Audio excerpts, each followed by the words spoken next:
Halo semuanya, kita bertemu lagi di mata kuliah Perbandingan Sistem Kepartaian dan Pemilu. Pada sesi kali ini, saya akan membahas tentang sistem pemilu dan pengaruhnya terhadap bagaimana institusi-institusi politik bekerja. Baiklah, selamat menyaksikan ya. Baiklah, sebelum kita masuk ke dalam pembahasan tentang pengaruh sistem pemilu terhadap institusi politik, mungkin saya mau recap dulu sedikit tentang sistem pemilu yang ada ya, jenis-jenisnya. Jadi kalau kita kelompokkan, ada dua tipe sistem pemilu yang paling utama. Yang pertama adalah sistem majoritarian. Dengan karakteristik, sistem pemilu ini menekankan pada peran individu atau kandidat ya, lebih besar. Karena memang penentuan kursi itu ditentukan lewat mekanisme first past the post. Jadi kandidatlah yang mendapatkan suara terbanyak, maka dia yang akan lolos. Nah, untuk mendapatkan suara terbanyak ini tentunya dia harus membangun hubungan yang baik dengan konstituennya. Dan seringkali hubungan yang baik ini nih berlanjut pada praktek-praktek pork barrel politics, gitu ya, istilahnya. Praktek di mana kandidat terpilih itu nantinya akan menggunakan program-program pembangunan pemerintah hanya untuk wilayah konstituennya. Karena dia harus menjaga hubungan baik dengan konstituen yang memilihnya. Nah, karena sifatnya sangat individualistik, sistem majoritarian ini implikasinya adalah kontrol partai politik yang cenderung lemah, gitu ya. Nah, memang individualnya berupaya dari awal untuk membangun hubungan dengan konstituen yang lebih erat. Terkadang partai tidak begitu punya pengaruh itu dalam menentukan kemenangan si individu. Lalu sistem pemilu berikutnya adalah PR ya, proportional representation. Nah, sistem PR lebih banyak dinominasi oleh kontrol partai yang lebih besar biasanya. Karena di beberapa sistem PR karena modelnya kuota gitu ya. Akibatnya adalah si kandidat terkadang tidak perlu repot-repot membangun hubungan yang erat dengan para pemilihnya gitu. Kan modelnya kuota, menentukan berapa banyak sih suara yang didapatkan oleh partai politik. Gitu. Sebaliknya malah partai politik yang nantinya akan menentukan siapa yang lolos ke kursi parlemen. Gitu ya. Kalau dalam sistem yang tertutup. Nah, kedua sistem ini punya efek yang berbeda-beda terhadap institusi politik yang ada di satu negara. Gitu ya. Dan pada akhirnya dia akan mempengaruhi bagaimana proses pembuatan kebijakan di negara tersebut. Kita bahas ya, mulai dari eksekutif terlebih dahulu. Kita mulai dari cabang eksekutif ya. Eksekutif itu kan pada dasarnya terdiri dari atas dua sistem. Saya mau refresh kembali ingatan tentang pengantar ilmu politik. Ada presidensial dan ada parlementer.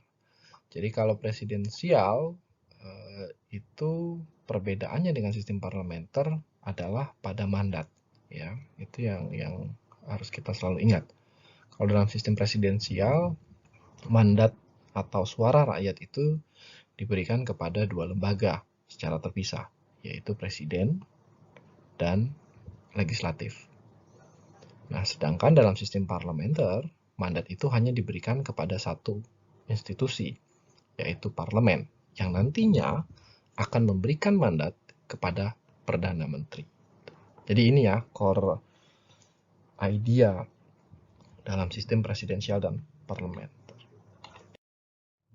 Nah, apa efek dari sistem pemilu terhadap kedua sistem tersebut? Efek yang paling besar adalah pada proses pembuatan koalisi. Jadi kita mulai dengan sistem presidensial dulu.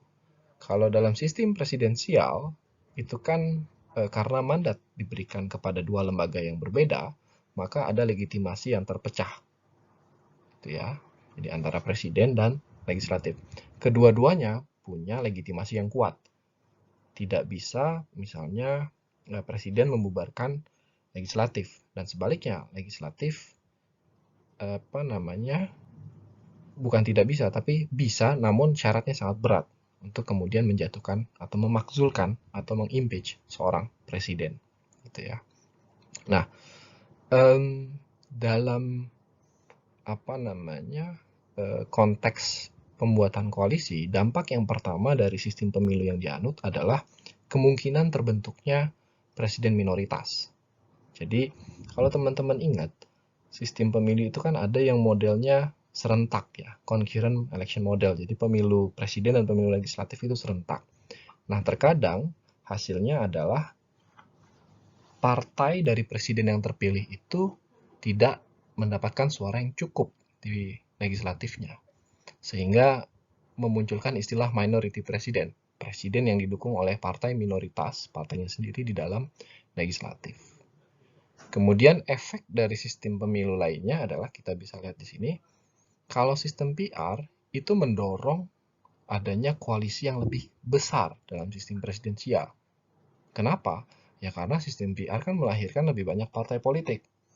Logis ya. Contohnya ya kita, Indonesia.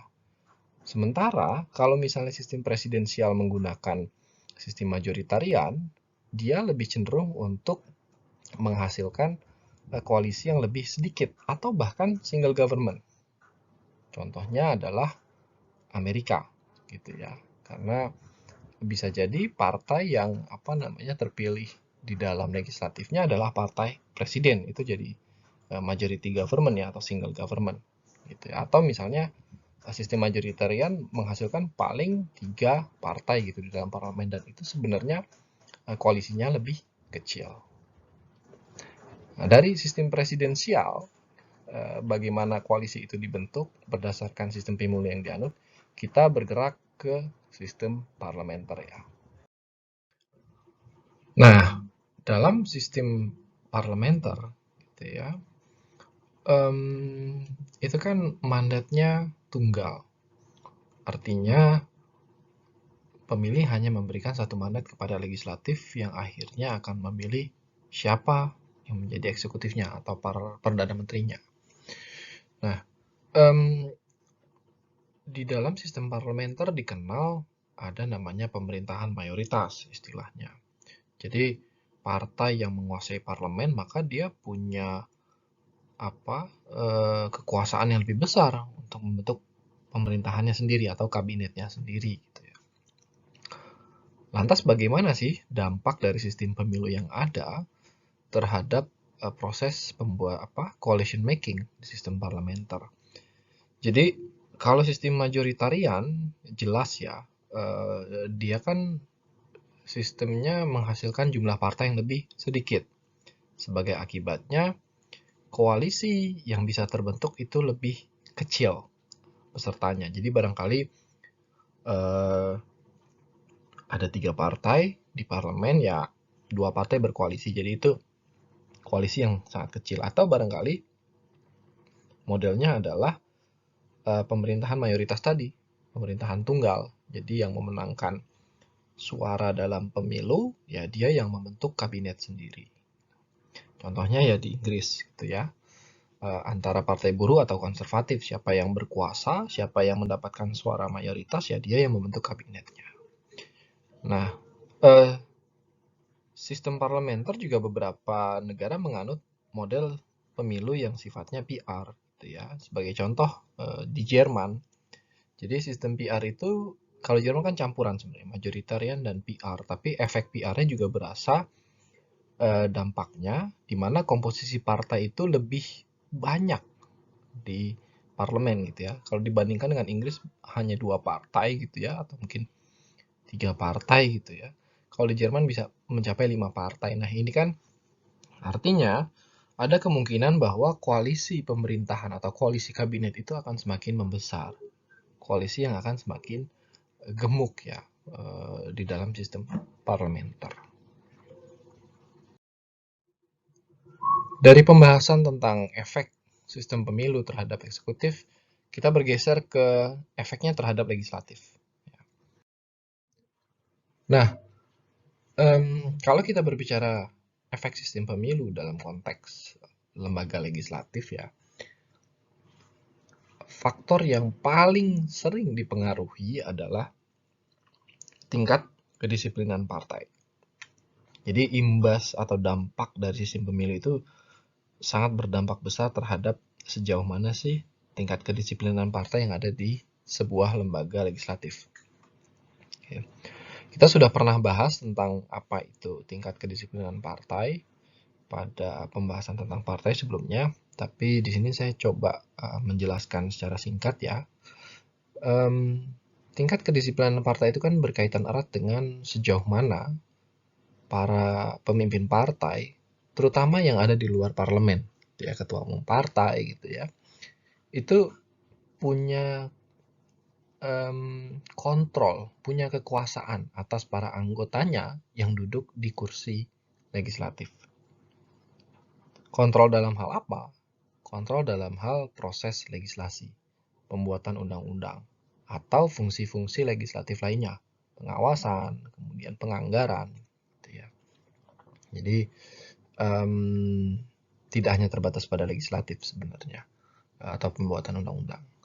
Nah, ketika misalnya si pemimpin partai ini punya kemampuan untuk mempengaruhi atau memberikan order kepada para anggotanya dan dipatuhi gitu ya, maka kita bisa mengkategorikan bahwa tingkat kedisiplinan partai itu tinggi. Dan sebaliknya, kalau misalnya anggota partai itu dibebaskan untuk misalnya menentukan pendapatnya dalam proses legislasi, maka kita bisa kategorikan bahwa tingkat kedisiplinan partai itu rendah. Bagaimana sih cara sistem pemilu itu mempengaruhi tingkat kedisiplinan partai? Saya ingin mengajak kita kembali lagi kepada pembahasan waktu itu tentang fitur-fitur dalam sistem kepemiluan gitu ya. Jadi kalau kita lihat di sini kan ada 3 fitur yang terkait dengan maksud saya ada fitur terkait dengan electoral system yang mempengaruhi tingkat kedisiplinan partai, yaitu kertas suara dan mekanisme konversi suaranya. Nah, tingkat disiplin partai ditentukan sejauh mana partai itu bisa mengontrol nominasi dari kandidat.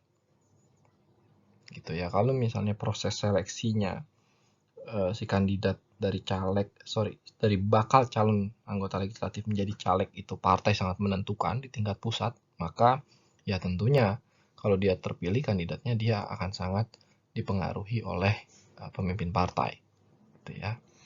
Kemudian yang kedua adalah terkait dengan urutan, nomor urut gitu ya. Jadi kalau partai itu punya kontrol dalam menentukan urutan dan apalagi dalam sistem proporsional, dalam sistem close list ya, tertutup gitu ya. Artinya kan suara itu akan masuk ke kandidat yang ada di nomor urut 1. Nah, kalau partai menentukan siapa yang duduk di nomor urut 1 ini ya, tentunya siapapun yang duduk di nomor 1 ini akan ikut apa yang diperintahkan oleh pemimpin partai ketika dia terpilih menjadi anggota legislatif. Kemudian yang terakhir bicara soal conversion atau pool ya. Jadi bagaimana suara yang diperoleh dari masyarakat itu apakah langsung ke kandidat atau malah di-pool dulu di tingkat partai. Gitu ya. Artinya kalau sistem ini kan dia tidak majoritarian murni. Kalau majoritarian murni kan ya udah kandidat mana yang mendapat suara terbanyak ya dia yang lolos gitu, atau open list gitu kan juga begitu ya. Tapi kalau ini kan biasanya yang semi close list gitu kan, jadi dikumpulin dulu di partai apakah partainya memenuhi syarat minimum gitu ya untuk mendapatkan suara. Nah, baru kemudian nanti didistribusikan kepada para kandidat-kandidatnya. Gitu. Nah, kalau dia di-pool berarti tingkat kedisiplinan akan kemungkinan besar. Gitu. Kenapa? Karena mau nggak mau orang yang terpilih ini nasibnya ditentukan oleh partai. Ada kemungkinan partai bisa kemudian mengutak-atik nomor siapa yang berhak gitu ya, alokasi suara untuk partai karena suaranya masuk ke partai dulu kan, bisa dia alokasikan ke kandidat yang lain gitu. Berikutnya kita bisa lihat ya sebenarnya dalam perbandingan bagaimana tingkat kedisiplinan bagaimana sistem pemilu itu mempengaruhi tingkat kedisiplinan di beberapa negara. Di sini saya coba ambil negara Asia ya, lebih banyak. Jadi kita mulai dengan tetangga kita dulu, Filipina. Kalau di Filipina modelnya plurality, gitu ya, majoritarian, ingat ya. Nah, dalam hal ini semuanya benar-benar kandidat yang dipilih, gitu ya. Jadi partai punya kontrol yang sangat minim terkait dengan nominasi kandidatnya, kemudian nomor urutnya ya, karena tidak mendasarkan nomor urut ya, siapapun yang dapat suara terbanyak yang lolos. Kemudian vote poolingnya tidak juga, karena langsung ke dalam kandidatnya gitu ya. Sehingga kita bisa menilai atau berasumsi bahwa tingkat kedisiplinan partai itu sangat rendah di dalam DPR-nya Filipina gitu ya. Lalu yang kedua kita lihat contoh di Korea Selatan gitu ya. Dia pakai mix member system gitu ya. Kalau kita lihat ini sebenarnya kan campuran ya antara majoritarian dan proporsional. Model nominasinya iya, partai memiliki proses kontrol terhadap nominasi dari bakal calon anggota legislatif menjadi caleg. Tapi ketika misalnya hari H, karena dia modelnya sistem campuran ya, majoritarian dan proporsional, maka rank ordering itu tidak begitu berpengaruh gitu ya. Jadi kalau di sistem campuran kan biasanya modelnya gini, ketika tidak ada suara majoritarian terpilih maka pakai sistem kuota. Jadi semuanya sangat fleksibel gitu. Dan vote pooling juga seperti itu. Sehingga kita bisa melihat bahwa ada kemungkinan tingkat kedisiplinan partainya bisa kuat, tapi juga bisa lemah. Jadi berada di tengah-tengah gitu ya. Nah, bagaimana dengan Indonesia? Kita sebenarnya menganut sistem open list yang terbatas gitu ya. Suara itu ada di pool di tingkat partai. Gitu ya. Jadi suara dikumpulkan di tingkat partai dulu. Apakah partai berapa banyak suara yang didapatkan oleh partai, atau berapa banyak orang yang memberikan suara kepada kandidat partai itu, tapi di poolnya di tingkat partai. Ini vote poolingnya.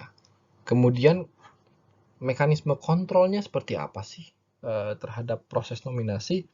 Tentunya sangat kuat ya. Kalau kita lihat partai itu, petinggi partai khususnya di tingkat nasional itu sangat menentukan siapa saja yang masuk dalam sebagai caleg dari partainya. Nah, rank orderingnya gimana? Apakah kemudian pemilih itu apakah nomor urut itu berpengaruh atau tidak? Bisa ya, bisa tidak.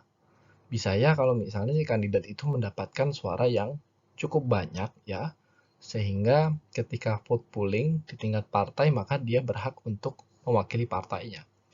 Tapi kalau misalnya tidak cukup banyak, nah ini kan kebijakan partai, siapa yang mau maju.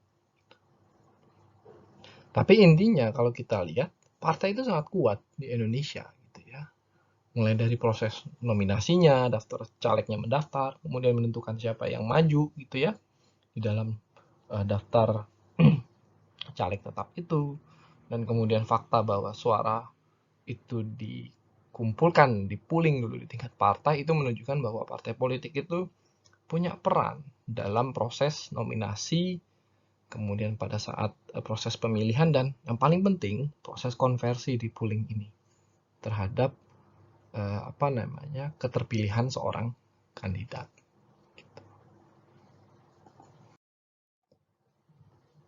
Nah, selain tingkat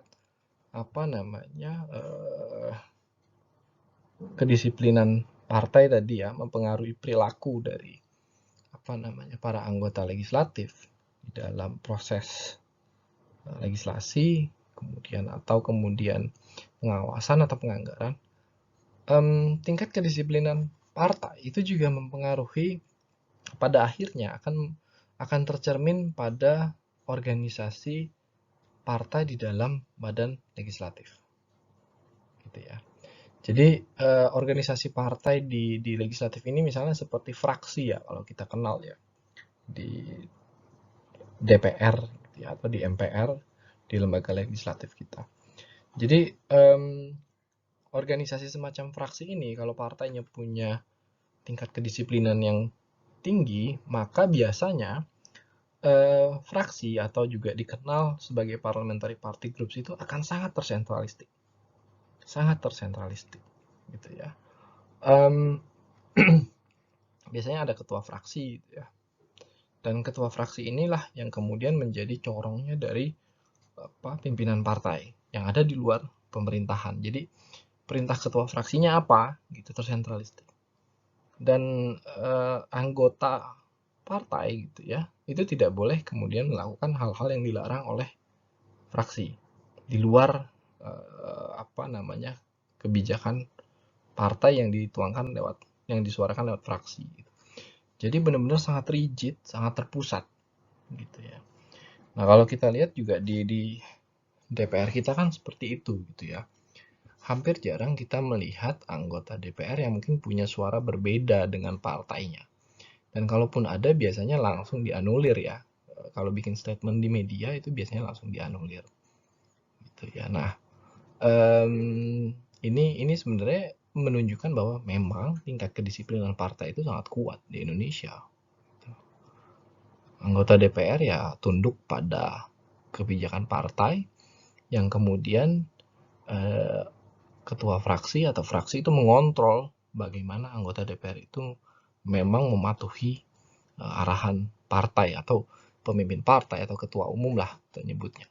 Gitu ya. Nah, dari pengaruh antara pengaruh sistem pemilu terhadap eksekutif dan badan legislatif tadi sebenarnya itu mengerucut kepada bagaimana sih pengaruh sistem pemilu itu terhadap tingkat tingkat keterpilihan atau tingkat kesuksesan sebuah kebijakan gitu ya. Decisiveness itu apa ya?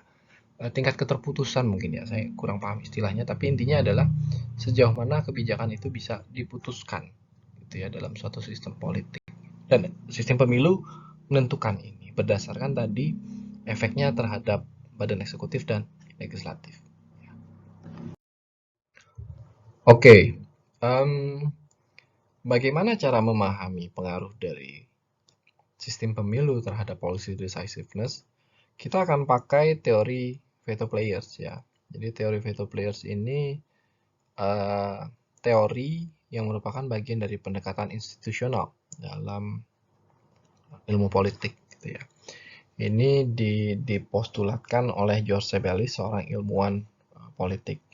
Jadi veto player teori itu sebenarnya berbicara tentang hal yang sederhana gitu ya, dengan cara yang tidak rumit. Ya, kadang-kadang kan ada teori yang hal sederhana dibikin rumit. Nah, veto player teori enggak. Jadi veto player teori itu berasumsi bahwa perubahan kebijakan atau kebijakan baru itu bisa ditentukan oleh interaksi antara 3 faktor utama. Yang pertama, jumlah veto player dalam sistem politik. Yang kedua, posisi ideologis antara veto player yang ada. Dan yang terakhir, internal cohesion. Jadi barangkali kita bisa sebut tingkat kedisiplinan ya, partai disiplin dari setiap veto player. Nanti saya akan jelasin gitu. Kita mulai dengan jumlah veto player. Nah, jumlah veto player ini kalau menurut Sebelius itu berkaitan dengan siapa saja sih yang harus memberikan persetujuan terkait dengan usulan sebuah kebijakan di sebuah negara. Nah, kalau ini kan kita bicara kebijakan yang paling tinggi ya undang-undang gitu kan produknya. Artinya kita berbicara di level legislatif, proses legislasi ya. Kalau di sistem presidensial dan parlementer tentunya berbeda ya jumlahnya. Nah, Sebelius menyodorkan bahwa ada yang namanya institutional veto player. Jadi ini veto player yang dihasilkan berdasarkan aturan dalam konstitusi. Jadi kalau sistem presidensial itu kan veto playernya atau aktor yang terlibat dalam proses pembuatan kebijakan kan ada presiden, dan ada legislatif. Artinya di sini ada 2 institutional veto player, gitu ya. Kemudian kalau parlementer kan 1, ya kan? Ya cuman ada parlemen, gitu kan? Karena Perdana Menteri merupakan bagian dari parlemennya, dia dipilih oleh parlemen. Jadi hanya ada 1 institutional veto player. Nah, namun kata Sebelis, institutional veto player itu hanya mencerminkan aspek yang sifatnya normatif, gitu ya. Kita harus melihat partisan veto player-nya untuk tahu berapa jumlah sesungguhnya veto player. Nah, partisan veto player itu mengerucut pada aktor-aktor yang punya afiliasi ideologis, gitu ya, atau aktor-aktor yang sifatnya partisan, gitu ya. Jadi kalau misalnya di dalam konteks sistem presidensial, memang ada 2 aktor institusionalnya, presiden dan legislatif. Kita anggap misalnya presidennya dari 1 partai, ya kan, partisan lah, misalnya diwakili oleh 1 partai. Berarti dia dari partai itu, gitu kan, 1 veto player. Kemudian kita melihat kepada legislatifnya. Ada berapa banyak partai di dalam legislatif? Kalau ada 10, berarti ada 10 partisan veto players. Artinya, di dalam sistem presidensial itu, ada 11 veto players yang diperlukan persetujuannya terkait dengan perubahan kebijakan atau kebijakan baru. Nah, hal yang sama juga berlaku di parlemen. Walaupun misalnya secara institusional hanya ada 1 veto player, namun kalau di dalamnya ada 5 partai, ya berarti 5 partisan veto player. Ada 5 veto player yang harus sepakat tentang perubahan kebijakan tertentu. Faktor yang kedua adalah jarak ideologis antara partisan veto player ini. Jadi, apakah partai-partai atau partisan veto player ini punya kecenderungan atau ideologis yang dekat atau malah menjauh? Apakah terpolarisasi gitu ya, atau modelnya menyebar? Ini sangat mempengaruhi juga karena berkaitan dengan koalisi terkait dengan voting ya, proses voting atau pengambilan keputusan. Kalau misalnya veto playersnya banyak tapi jarak ideologisnya dekat-dekat, ya artinya ada kemungkinan kan bisa menghasilkan satu keputusan. Yang terakhir, kalau menurut Sebelis dan juga berpengaruh, internal cohesion atau kedisiplinan partai. Gitu ya. Nah, kalau tadi partai misalnya punya ideologi tertentu gitu ya, tapi misalnya let's say misalnya partai itu punya ideologi yang terpolarisasi, tapi misalnya tingkat kedisiplinan partainya rendah, artinya anggota-anggota mereka di parlemen itu bisa menentukan pilihannya sendiri terkait dengan sebuah kebijakan. Nah, pastinya itu akan berpengaruh ya terhadap bagaimana hasil akhir kebijakan. Bisa jadi partainya menolak, tapi anggota DPR-nya setuju. Gitu kan. Partainya menolak karena bertentangan dengan ideologi, tapi anggota DPR-nya setuju karena konstituennya mendukung kebijakan itu. Inilah bagaimana internal cohesion itu juga berpengaruh terhadap proses pembuatan kebijakan. Asumsinya apa dari veto player ini? Sederhana ya. Jadi jumlah veto player yang semakin banyak, kemudian jarak ideologis yang semakin jauh, dan kemudian tingkat kedisiplinan yang semakin kuat, artinya istilahnya anggota-anggotanya itu bisa dikontrol oleh partainya gitu ya. Kondisi-kondisi ini akan menimbulkan yang namanya stabilitas kebijakan. Atau dengan kata lain, kebijakan itu akan bersifat status quo, sulit untuk diubah. Karena proses politik menjadi akan sangat rumit, negosiasi menjadi akan berkepanjangan, dan kemungkinan paling besar adalah terjadi deadlock. Hampir pasti terjadi deadlock. Gitu ya. Dan pada akhirnya ya tidak ada yang namanya perubahan kebijakan. Tetap aja pada policy status quo. Lantas bagaimana sistem pemilu itu berkontribusi terhadap 3 faktor tadi yang disebutkan oleh Sabelis. Kita sebenarnya udah bahas ini ya gitu ya sebelumnya. Jadi jumlah veto players itu kan dipengaruhi oleh apa namanya sistem pemilunya, jelas lah. Angka yang jumlah veto player yang semakin banyak itu kan lebih condong merupakan konsekuensi logis dari sistem PR dalam pemilu legislatif misalnya, atau sistem pemilihan presiden langsung. Karena jadinya kan ada 2 mandat secara institusional. Dua-duanya presiden dan legislatif punya mandat yang sama-sama kuat. PR sistem ya jelas partainya makin banyak. Artinya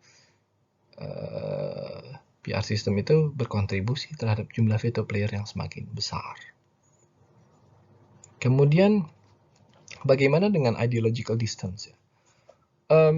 Lagi-lagi PR system itu mendorong adanya lebih banyak partai yang dihasilkan di dalam parlemen, gitu ya. Sehingga akibatnya ini kan semakin terpolarisasi, gitu ya.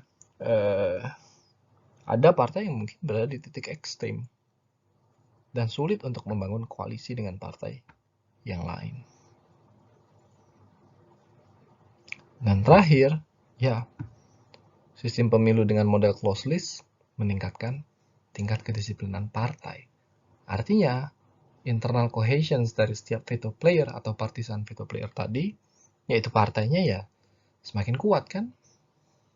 Kalau partainya bilang A, ya anggota DPR-nya bilang A. Tidak ada ruang untuk negosiasi. Tidak ada ruang informal untuk mengubah pandangan dari anggota partai yang memungkinkan terjadinya kesepakatan tentang perubahan kebijakan. Baiklah, kira-kira itu saja materi terkait dengan bagaimana sistem pemilu mempengaruhi cara kerja institusi politik. Semoga apa yang saya sampaikan bermanfaat dan sampai ketemu di materi berikutnya.